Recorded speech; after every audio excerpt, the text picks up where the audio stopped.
What's going on YouTube? Dimitri here with another video, and behind me I've got my buddy Chris, and we've got Chris's yz125 here. This is a 2008, and shortly after buying it, Chris unfortunately blew it up. Very similar situation to my Kawasaki. The bike is absolutely awesome. We're pretty much just going to dive into this rebuild here and get this thing back up and running. I'm sure that you are dying to get back on this thing. It's an understatement. Let's do this. Let's do it. Now, when Chris blew up this bike, it had a lot of damage. He fried the crank along with the piston and the jug. So pretty much everything on this motor had to be replaced. Very, very expensive mistake. A little bit of inexperience on dirt bikes and a little bit of bad luck Facebook Marketplace. We're going to disassemble this thing, and then we're going to go step by step on how to rebuild a two-stroke engine. Before getting everything back together and merging the cases, you want to make sure that all your surfaces are nice and clean. So this is really the best way to get these nice and clean. And then afterwards, you want to clean these cases down with, I use brake cleaner, but you can use really any kind of cleaner.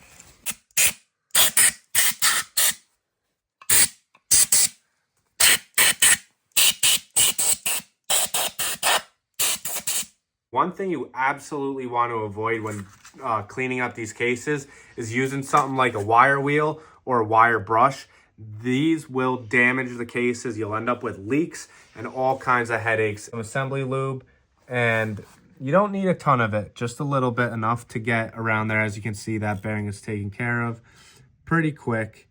And that way it gives it time to soak in and stuff as we're doing our other work.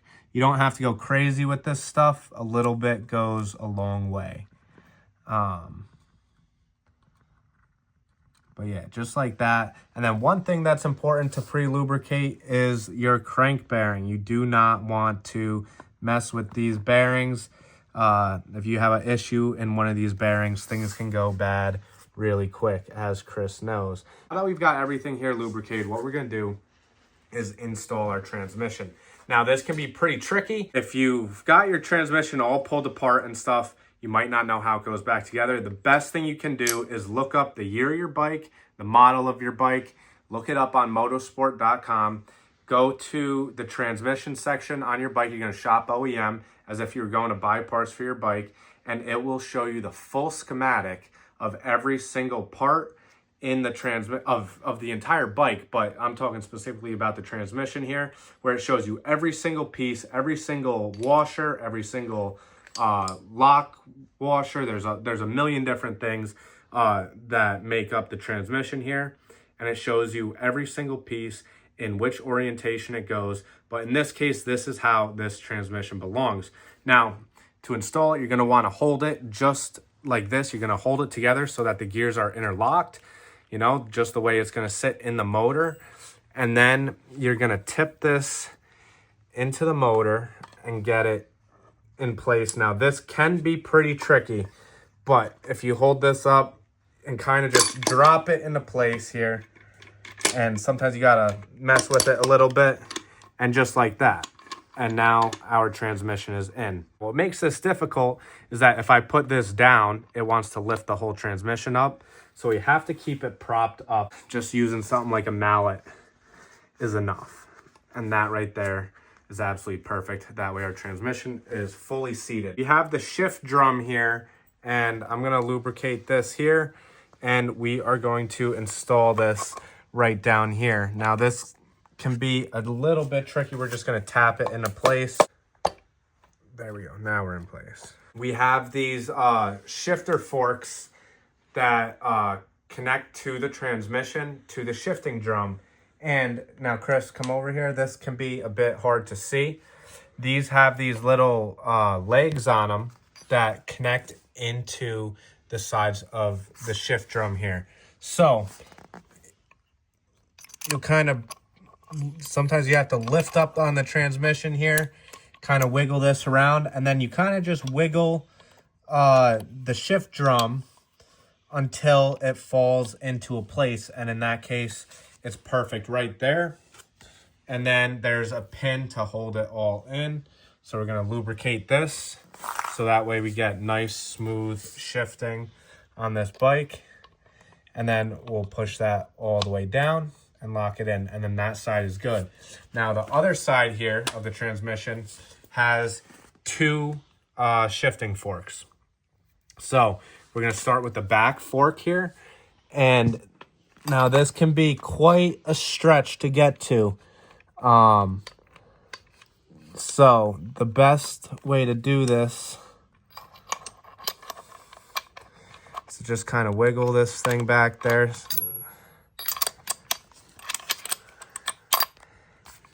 And that one fell right into place. And now you're going to have to move the transmission a little bit. You're going to have to wiggle these gears around to get this fork to sit into the shift drum. As you can see, the prong is down there and it's sticking out of the drum right now. So we're going to lift that last gear up a little bit, and there we go. It just locked right into place right there. And we have one more fork to do, and you'll be able to see on the transmission where it belongs, where it sits. And then as you can see, all I had to do there was lift this gear up, rotate it a little bit to get it to fit into there. And then we are going to lubricate this pin. Now, most transmissions are nearly identical to this. So whether you have a 4-stroke or a 2-stroke bike, whatever you're working on, they'll be very, very similar to this. You know, it won't be far off. So if you can do it on this bike, you can do it on a 4-stroke. So you want to make sure those pins are pushed in all the way down. Our transmission now should spin freely. All right, so here is where we have to move pretty fast. We're going to break out the Yamabond, and I'm just going to go through here and pretty much coat the entire case. So I always put a little bit extra alongside the bottom, and I'll typically do both sides of the case, both the left and right case.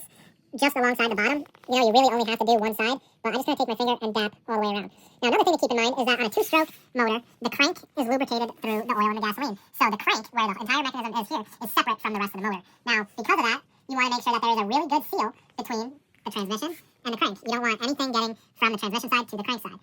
That is very, very important. Whereas in a 4-stroke motor, it doesn't matter because the oil in the motor lubricates the crank.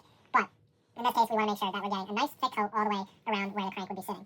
So this case is all set. I make sure that we stay away from the seal on the crank, the plastic seal here, but we want to heat up the metal here and expand this so that way we don't have a hard time getting it onto the crank.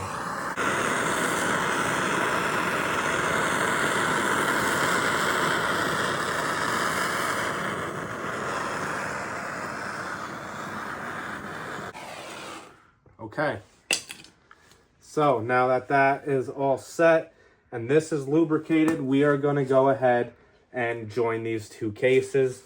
So we got to be pretty quick with this. I'm just going to take this case, we're going to flip it, and this is where having a mallet or a dead blow hammer works the best. One thing you definitely don't want to do is use a regular hammer on this stuff. You will damage the bike.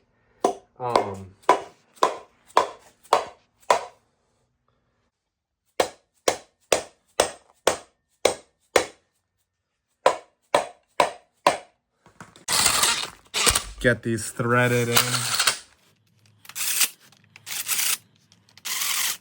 If you look at this gap, it's gonna start closing.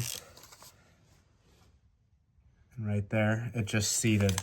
All that extra gasket maker has kind of oozed out, and these cases are nice and tight. Once you have these two case halves together, there's two things that you want to check. And the first is that the transmission is spinning freely, which in this case, it is. There's absolutely no resistance. And the second thing you want to make sure is that your crank is spinning freely. And in this case, the crank is spinning absolutely fine. So we are all good to go. Shifting drum in place. We are going to want to use blue thread lock on here. You definitely don't want this piece coming loose. And you don't have to use a lot, but I do like to use a nice amount. You only really have to run it just like that. And then run your fingers around it just like that. And that's plenty to keep this in place. So we're just going to set that aside for a moment. And we are going to go ahead and install this piece. Now, if you look down in here, there's a little piece that sits out of the back of this shifting drum.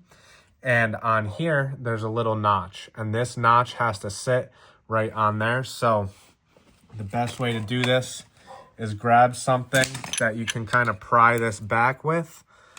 You want to get this back as far as possible so that way it's not in your way at all while doing this. You're going to want to line this up, and you'll know if it's lined up. One thing that helps is this, most of these at least, have some sort of dot or indicator that show where the notch is on the other side. So we know that this is facing about there.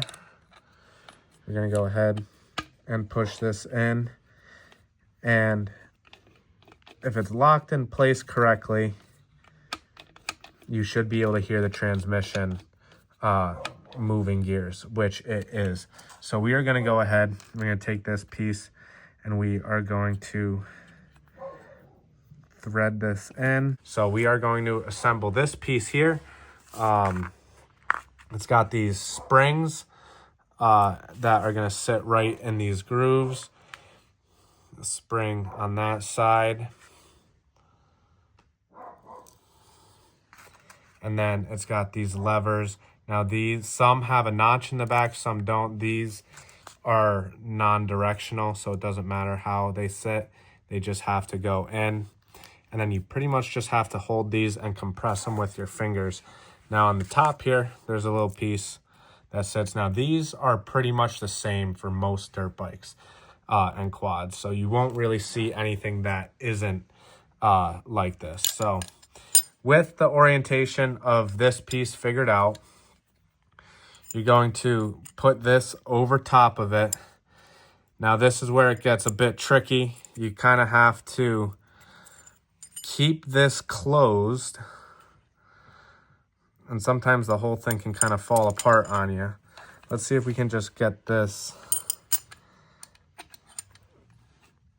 in here like that.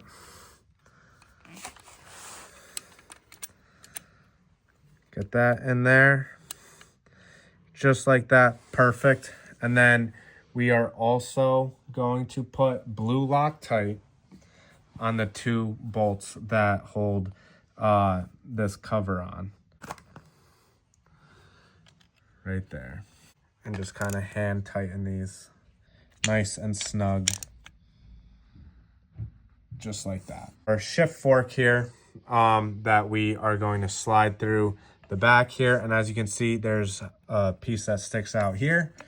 And we are going to make sure that it falls within here.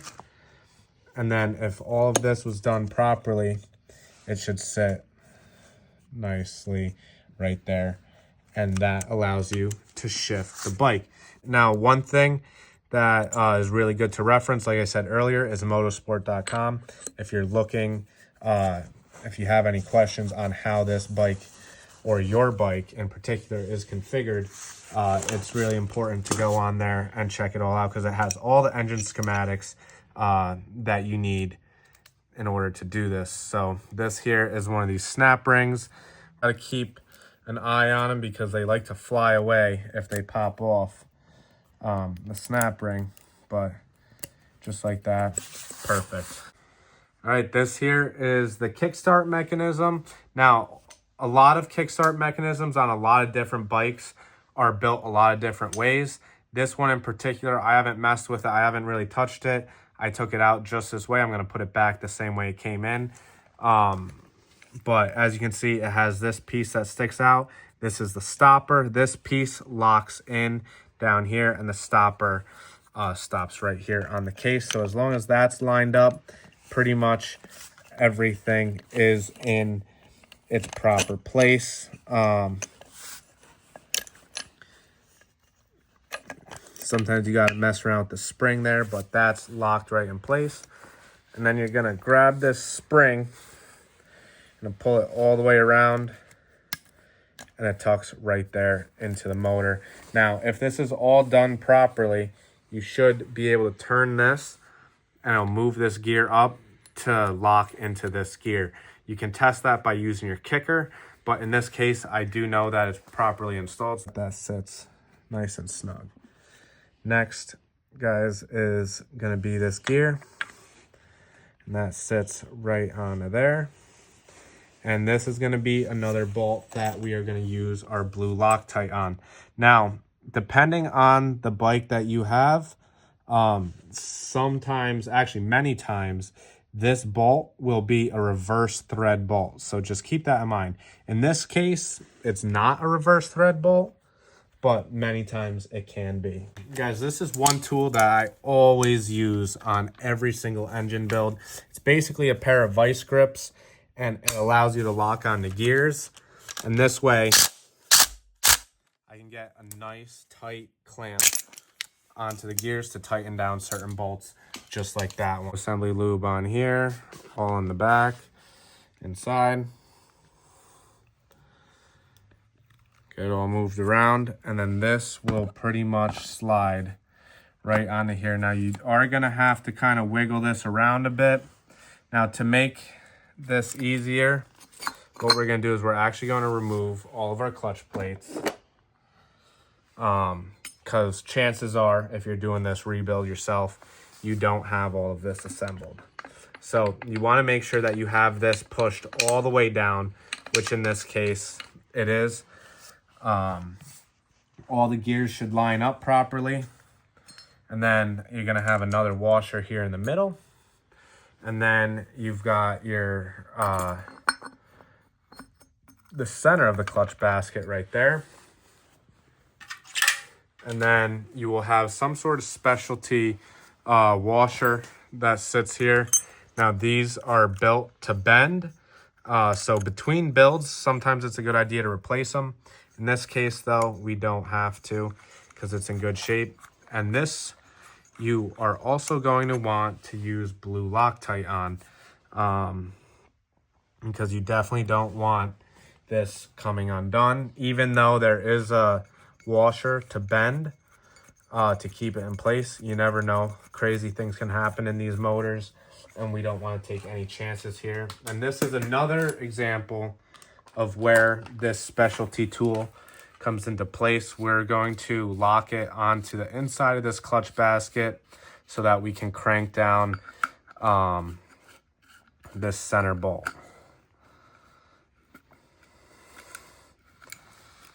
You don't want to go too tight on it because you don't want to break it. A lot of clutches, they're different in many different ways. Some have springs in them, some don't. In this case, we just have our fibers and our plates. So we're going to start with a fiber.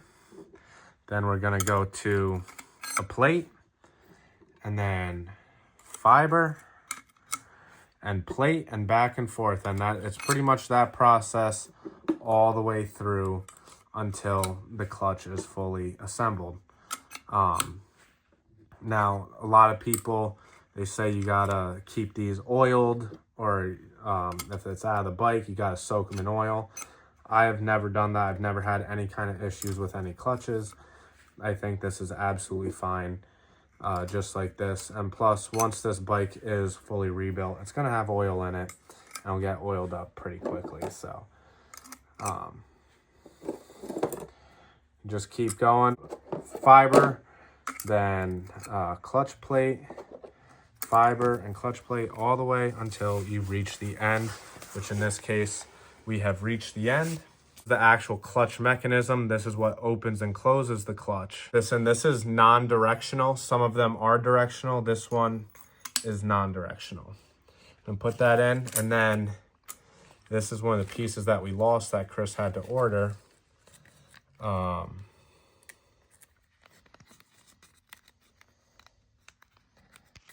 There's a ball bearing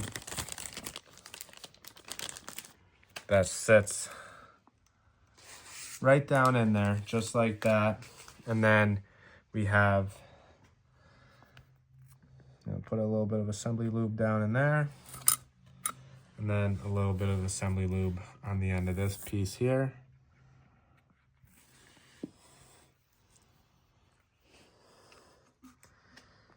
And that slides in just like that. Now, if all of this is done properly, if you move this lever up and down, as you can see, it's moving my thumb, which is putting pressure on it. So that is the mechanism that opens and closes the clutch. Pretty much just lines up like this. And it's gonna sit flush onto the plates there.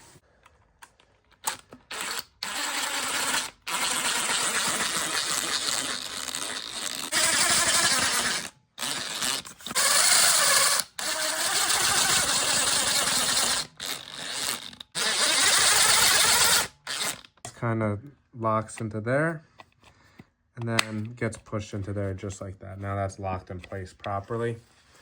And now that we've got our gasket installed, we are going to go ahead and install this here.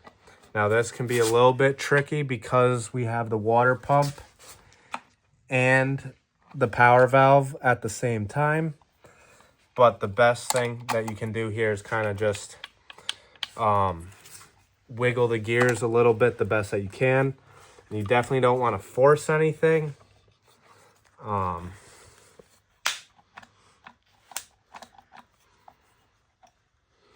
Little bit of tapping is fine.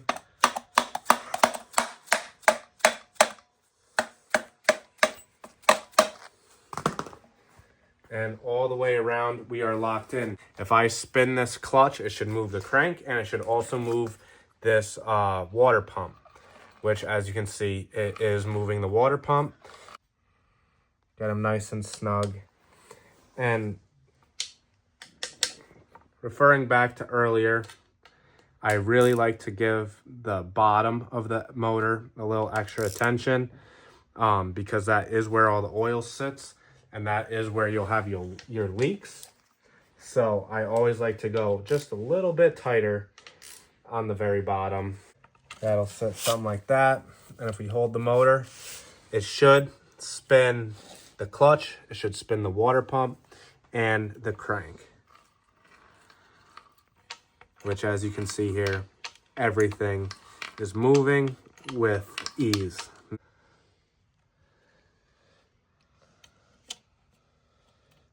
The gasket on the pins, and we have the clutch cover here.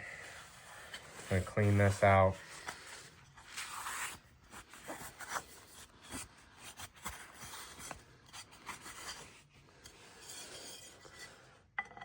Get that Yamaha logo back on the motor, and then that can be tightened down.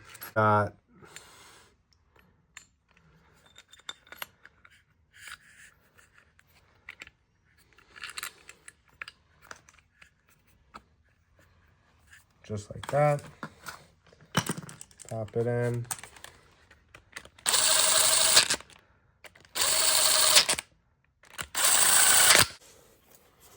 Now we're going to move over to the stator side.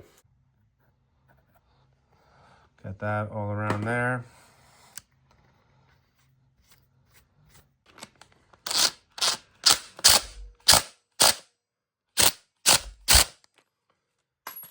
Crank that down nice and tight, and we are good. And as you can see right now, we are in gear. And this is something that you should do just to ensure that your shifter is working properly, but you should be able to shift it through all the gears and hear it click. So that's our first gear, half click up. Oh, half click up should be neutral.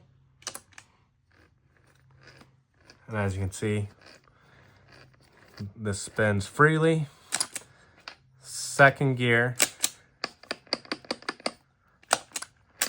third gear, fourth gear, fifth gear, and sixth gear. Then back down, fifth, fourth, third, second, first gear, and then back to neutral. Neutral can be difficult to get to. That was second.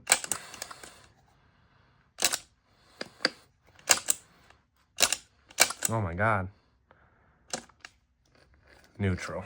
If you've made it this far into the video, you're in luck because the top end is significantly easier than assembling the bottom end. So we are gonna go ahead and get this top end built here. As you can see here, I've got the piston in my hand. We've got the jug here. And on the 2 strokes, it's fairly simple. It's pretty much just the piston, the jug, and that's it. So if you're having issues with your bike and you're having trouble diagnosing it, this is one thing that you can check is your piston ring gap. So this is the ring that belongs on the piston. On 4-stroke motors, you're gonna usually have 3 different rings. On a 2-stroke, you usually only have 1 ring on your piston. And what you're gonna wanna do here is check your clearance here. Now in this case, this is a brand new piston and a brand new jug. So everything here is gonna be perfect, but I'm just gonna get the ring in there and I'm gonna push it down here with the piston and we're gonna get it in place. And what we wanna check here is the clearance. So we wanna measure the gap right there on the piston ring. So right now I've got my feeler gauges here and we are gonna go ahead and I've got a 0.10 millimeter, 0.004 inches. And we are gonna go ahead and see if we can get that in that gap, which we can. And every single bike will have its own specific specifications for this gap. But in this case, we are all set because this is a brand new piston, brand new head, and we're good to go. Now, another thing to note is that we have an arrow here on the piston. On a 2-stroke bike, this arrow will always, always, always point towards the exhaust or towards the front of the motor. It's never gonna be reversed. So you're not gonna want it like that. You want it pointing the exhaust way. And then on your piston ring here, most times you'll have some sort of indication, whether it's a dot or in this case, it's a T for top, and you want that facing upwards. Now there's also gonna be a gap in the back of the piston here, and that allows oil to get in here where the ring sits. So what we're gonna do is we're gonna pop this ring on, and these can be a little bit tricky sometimes. You don't wanna bend them too much. Just kinda feed it in on one side and just work your way around on it. And it'll just snap right into place just like that. And you want your ring to close in on this opening here. While doing this, well, there's 2 things you're gonna wanna do. One, make sure that you pre-lubricate everything and not with assembly lube. In this case, you're gonna wanna use the oil that you're using in your bike, whatever you're mixing with. In this case, we're using Klotz. You know, this stuff is great. I highly recommend it. We're just gonna take some of this oil and we are gonna go ahead, we're gonna lubricate this bearing that sits on the top of the crank. Lubricate in here. Get that all set. We're gonna go ahead and we are gonna lubricate around the piston here. All around this ring, the walls of the piston, everything. We're just gonna get this nice and oiled up so that way we don't have a dry start when we start this bike up for the first time. This here is the wrist pin that's gonna slide through here. And what you're gonna do is grab your piston. And in this case, I already have a clip on this side. So we are gonna go ahead and slide it in from this side. You're gonna line up the crankshaft with it and push that pin all the way back. As I have a pair of pliers that I always resort to for doing this. They're curved on the end. You're Gonna grab one end here. Now these clips, they like to go flying sometimes, so I always keep my thumb over the clip as I'm installing. And you're just gonna kind of bend it into place. These can be very, very difficult, so be patient with it. So once you've got the piston in, you want to double check that you have that arrow pointing forwards, just like that. And you should have a little bit of side to side play. That's completely normal. You definitely don't want any up and down play. Those are the two main things you want to check with that. And now it is time to put the jug on. So I just put a little bit of oil on my fingers and get it all in there, just like that, bottom and top. And now we also want to make sure that we're pointing the jug the right way, just like this. And what we're going to do is we are going to compress the ring on the piston.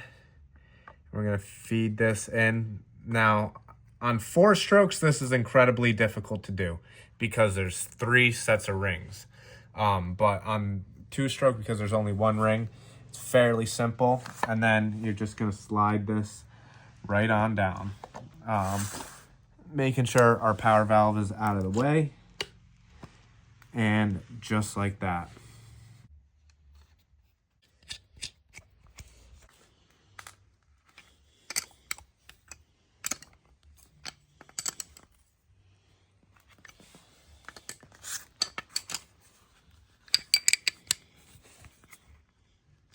Now these bolts, you definitely want to get them really, really tight. So you kind of have to grab the entire motor here. And it's a lot easier if you have like some sort of stand, if you're working on a motor that holds the motor for you. Because these you definitely need nice and tight. Should be able to watch the piston go up and down here. So let's kick this over, and just like that, the piston's going up and down, nice and smooth.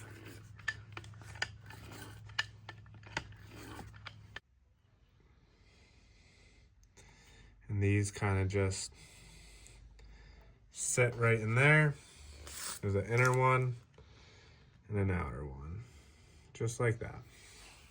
And then the head goes down and compresses all of it together right on top.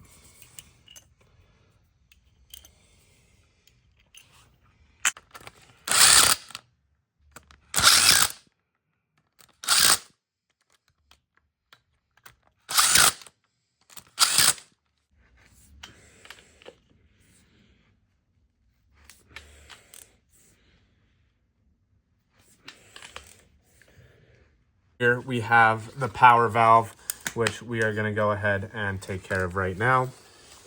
This is a fairly simple mechanism. Pretty much all we got to do here is take that out. This piece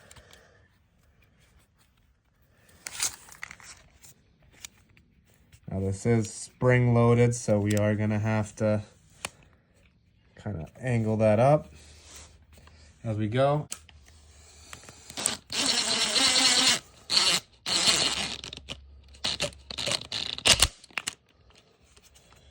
Perfect.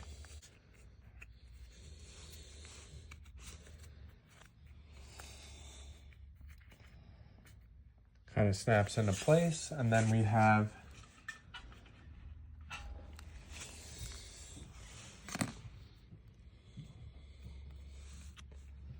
this gasket that belongs here. And then this kind of locks in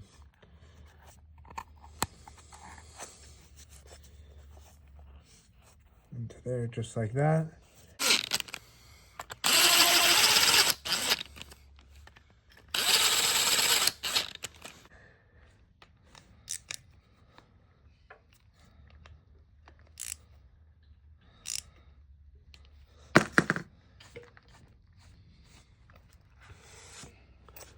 And guys, just like that, this motor is just about complete.